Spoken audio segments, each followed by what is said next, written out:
What's up everyone and welcome back to another tutorial. Today we're going to see how to end songs with echo reverb in Premiere Pro. Firstly, open Adobe Premiere Pro and import your audio track and video clip into the project. Drag them into the timeline and select the Eraser tool by pressing C. Click on the audio waveform where you want the song to start fading out. This creates a cut at that point. Select the trimmed off end portion of the audio and then drag it to a second audio track below or above the original. This allows you to apply reverb only to the ending. Now go to Window, then Audio Track Mixer.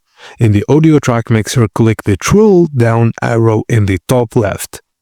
Then select the track that contains the second half of the audio. Now in the Effects rack on the top slot, click Reverb, Studio Reverb. This effect creates the echo reverb sound. Now double-click the Studio Reverb to open its settings and adjust the controls to shape the echo. The recommended settings for a strong reverb is decay increase, wet increase, and dry low slightly, and then adjust until the echo sounds natural and smooth. Click the keyframe icon in the reverb track and go to the track keyframes, then volume. Add keyframes and drag them down to create a fade out. This ensures the echo fades smoothly instead of cutting off abruptly. Now play your project from a new seconds before the cut and adjust reverb or fade keyframes as needed.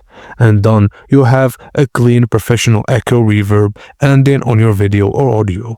Thank you guys for watching and please don't forget to like and subscribe for more.